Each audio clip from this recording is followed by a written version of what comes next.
Bonsoir à tous les téléspectateurs de Vox Africa. Je dois dire que c'est une décision qui est totalement incompréhensible. D'autant plus que quand on regarde le motif évoqué par Election Cameroun pour justifier ce rejet de la candidature de Maurice Kamto, on est tout simplement ahuri. Le motif officiel, c'est pluralité d'investiture. Dans un premier temps, il faut relever que sur un point de vue purement légal, cela relève un peu de l'affabulation, parce que les conditions pour être candidat à l'élection présidentielle au Cameroun sont connues. Et le rôle du Conseil électoral de l'ECAM, c'est de vérifier que tous les candidats qui aspirent à la candidature respectent ces règles-là. Et l'ECAM n'a pas vocation à juger les problèmes qui se passent à l'intérieur des partis politiques. En d'autres termes, si plusieurs candidats émanent d'un parti politique, l'ECAM ne peut pas se réfugier derrière ce prétexte-là pour rejeter toutes les candidatures. Ce serait totalement absurde. Parce que dans le cas d'espèce, cela voudrait dire que n'importe quel individu peut se lever au quartier et décider d'aller déposer une candidature à l'ECAM au nom d'un quelconque parti politique. Et que sur cette base-là, on rejetterait tous les dossiers de candidature déposés par ce parti politique. Vous conviendrez avec moi que cela ne fait pas sens, véritablement. Pour revenir au cas qui nous intéresse, notamment au niveau du rejet de la candidature de Maurice Kamto, on aurait pu s'attendre, si ce motif était pertinent, que plusieurs autres candidatures soient recalées, notamment celle du président sortant Paul Biya. Je ne vous trahis pas un secret en vous disant qu'il y a un autre dossier qui a été déposé au nom du Rassemblement démocratique du peuple camerounais, le RDPC, qui est le parti au pouvoir et donc le parti de Paul Biya. Alors pourquoi on aurait rejeté la candidature de Maurice Kamto pour pluralité d'investiture et pas celle de Paul Biya pour les mêmes raisons? D'autant plus qu'il y a même une nuance qu'il faut préciser ici. Dans le cas du Manidem, qui est le parti qui a investi Maurice Kamto, il faut noter que celui qui a déposé ce deuxième dossier n'est même plus membre du Manidem, il a été exclu par ce parti. Et que le président qui a investi Maurice Kamto, M. Anissé Ekane, est bien celui qui est reconnu par l'administration camerounaise depuis plusieurs années. D'ailleurs, pour l'élection législative et municipale de 2020, c'est lui qui avait signé l'investiture du candidat du Manidem qui a finalement été élu. Alors, comment a-t-il pu être à mesure de signer une investiture validée par l'ECAM en 2020 et en 2025, l'ECAM vient parler de pluralité d'investiture.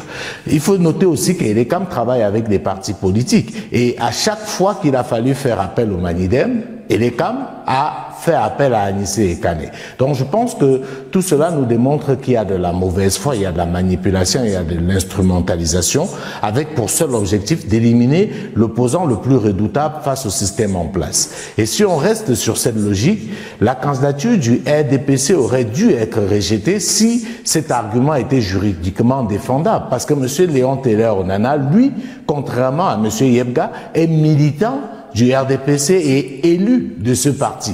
Donc c'est un militant qui conteste la qualité d'investiture accordée par le parti au candidat Paul Biya. Et nous savons qu'il a eu à saisir les juridictions dont on aurait pu bien, si l'ECAM était dans une logique objective, s'attendre que sur cette base, l'ECAM décide de rejeter toutes les candidatures dont les investitures pourraient porter à équivoque au sein des formations politiques. Parce qu'à côté de ça, vous avez d'autres partis comme Univers où on a eu 2 dossiers de candidature. On a eu l'UPC qui n'a pas été retenu, mais il y avait 3 dossiers de candidature. Donc vous voyez très bien qu'on est là dans du 2 poids 2 mesures avec pour seul objectif d'éliminer un adversaire. Et pour cette élection présidentielle, Maurice Kamto a décidé de porter sa candidature sous la bannière d'un autre parti politique, notamment le Manidem. Pourquoi a-t-il fait le choix de se faire investir par un autre parti politique ? Il faut relever que le choix de Maurice Kamto de se faire investir par un autre parti politique, à savoir le Manidem, pour être candidat à l'élection présidentielle, relève, à notre sens, de sa volonté d'éviter tous les pièges à lui tendus par le régime en place.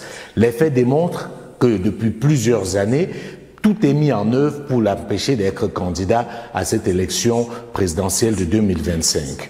J'entends des gens dire que c'est de la faute du MRC pour avoir boycotté les élections législatives et municipales de 2020. J'aimerais rappeler ici que le boycott fait partie des armes politiques que les hommes politiques peuvent utiliser à un moment T pour justement éviter un certain nombre de pièges. Et le MRC n'est pas le premier parti politique au Cameroun ou au monde à boycotter les élections.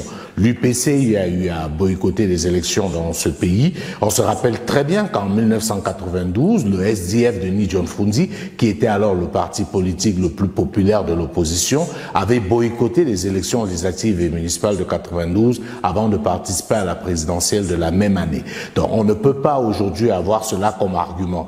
Et de deux, quand on regarde la loi électorale, ce qui est prévu pour être candidat à l'élection présidentielle, c'est d'avoir un parti qui dispose des élus, pas un parti qui a participé à la dernière élection législative et municipale. C'est pas la même chose. La loi vous demande d'avoir des élus, la loi ne vous dit pas comment vous faites pour avoir ces élus.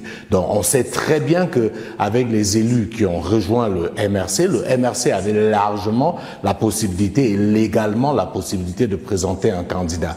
Mais je pense que Maurice Kamto est conscient du fait que le Cameroun n'est pas un état de droit et que dès que vous donnez l'opportunité au juge d'interpréter, il peut l'interpréter de manière totalement contraire à la loi. Je pense qu'il n'a pas voulu donner ce cadeau au régime et c'est pour cela qu'il a essayé de choisir la voie la moins contestable possible en allant justement se faire investir par un autre parti politique qui, lui, a participé à ces élections législatives et municipales et qui avait en l'occurrence un élu. Donc je pense que c'était un choix assumé pour éviter, comme je l'ai dit, je me redis, les pièges qui lui étaient tendus.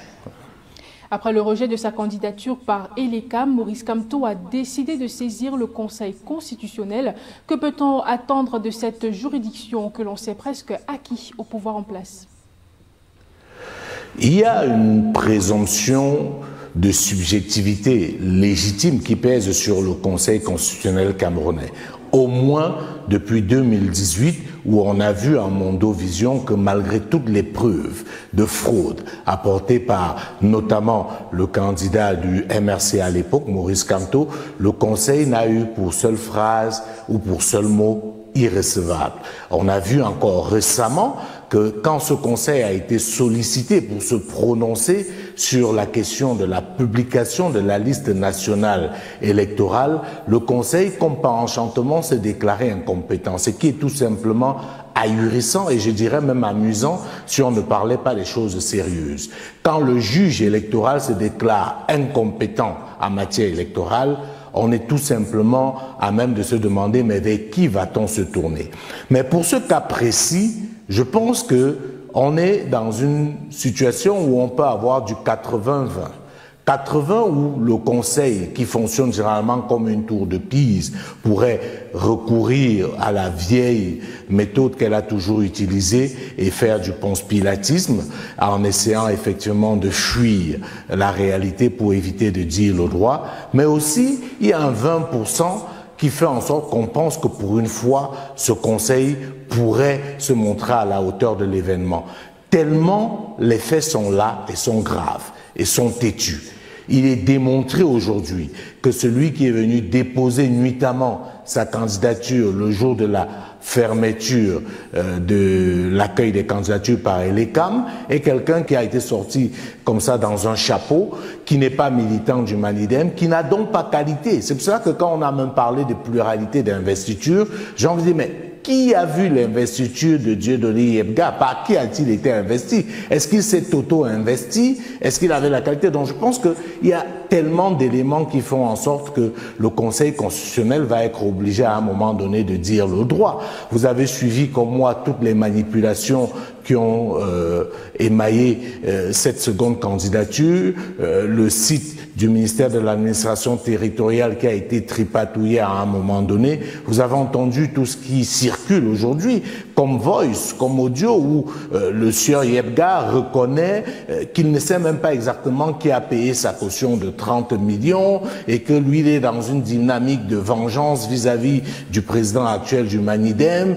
D'ailleurs, il est un peu perdu dans ses dires. Vous avez suivi un autre audio d'une militante du Manidem qui dit avoir été contactée, avoir été approchée pour être corrompue, elle et le président du Manidem, Anissé Ekane, pour rejeter l'investiture de Maurice Kamto. Et ce qui est grave, c'est qu'elle dit qu'elle aurait été approchée par un intermédiaire qui dit avoir été envoyé par les plus hautes autorités de l'État, notamment le secrétaire général de la présidence de la République. Ce qu'on peut trouver curieux, c'est que tout cela n'est pas conduit à une enquête, parce qu'on est quand même en train de parler là des faits extrêmement graves. Donc, je pense que ces 20% raisonnables font en sorte que le Conseil constitutionnel aujourd'hui, s'il veut garder une once de crédibilité, s'il ne veut pas que l'État camerounais soit définitivement traîné dans la boue, ils vont être obligés de dire le droit, parce que j'ai envie de dire, les faits sont là. Le cas d'injustice est tellement patent que, à mon sens, ceux qui pensent que ce sera comme souvent risquent d'être surpris par la décision du Conseil constitutionnel. Et si finalement Maurice Kamto n'est pas réhabilité par le Conseil constitutionnel, quelle pourrait être son attitude? Devrait-il s'associer avec les autres candidats pour former une coalition de l'opposition en vue de l'alternance en 2025? Très sincèrement, je pense que cette question, il faudra la poser à Maurice Kamto. Je pense que c'est lui qui est le mieux placé pour y apporter une réponse complète et concrète. Moi, en tant qu'observateur, ce que je remarque, c'est qu'on s'est empressé. Je pense que c'est un peu prématuré de poser le problème en ces termes. Déjà parce qu'on attend ce que va donner le contentieux préélectoral au niveau du Conseil constitutionnel. C'est pour cela que je n'ai pas compris l'empressement de certains partis de l'opposition dont les candidats ont été validés à appeler à une coalition ou encore à demander à Maurice Kamto de se mettre derrière qui que ce soit. J'ai trouvé ça extrêmement mal placé et surtout politiquement incorrect. La démarche qui aurait été cohérente et logique, ce serait que ces candidats validés dénonce l'injustice qu'a subi le candidat du Manidem, en l'occurrence Maurice Kamto. On se serait attendu si les 12 autres candidats dits de l'opposition dont les candidatures ont été validées étaient dans une démarche réelle de rechercher un nouveau Cameroun, ils se seraient mis ensemble pour dénoncer cette forfaiture, parce que s'ils ne la dénoncent pas, ils en seront les victimes demain. Je ne trahis pas un secret non plus si j'ai dit que parmi ces candidats, on sait qu'il y en a qui sont très proches du régime en place. Donc on aurait pu imaginer qu'au moins ceux qui sont considérés comme des candidats sérieux, crédibles et des véritables opposants parmi ces 12-là puissent lever la voix. Mais à quoi a-t-on eu droit? On a eu le ministre Tiroma, ou l'ancien ministre Tiroma, qui a été pratiquement l'un des premiers candidats dont la candidature a été validée, à faire un communiqué pour dénoncer cette forfaiture. C'est quand même surprenant que ce soit lui qui le fasse en premier, alors qu'il y a des gens qui sont dans l'opposition depuis, qui ont travaillé avec le professeur Maurice Kamto, avec le MRC qui était son parti d'alors, pour exiger un code électoral consensuel. Que ce soit Tiroma qui prenne un peu le lead dans cette dénonciation, je trouve ça un peu curieux.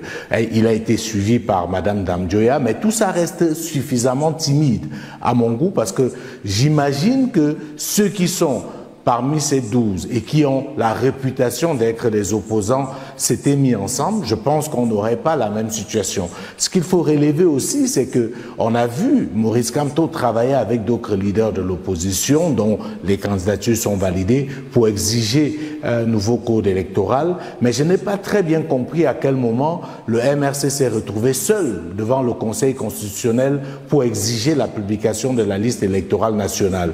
Où étaient ces autres partis-là? À quel moment ils ont pensé que ce combat était gagné ou bien n'était plus nécessaire? Donc c'est autant de choses qui interrogent. Et je terminerai par là. J'ai suffisamment fait le tour des élections en Afrique pour connaître un peu le microcosme politique africain. Je vois les gens faire la comparaison avec ce qui s'est passé au Sénégal avec Bassirou Diomaye Faye et Ousmane Sonko, mais on n'est pas du tout dans le même cas de figure au Cameroun. Ce qu'il ne faut pas oublier de dire, c'est qu'au Sénégal, Bassirou Diomaye Faye et Ousmane Sonko combattaient ensemble et ont combattu le régime en place jusqu'à la dernière énergie ensemble.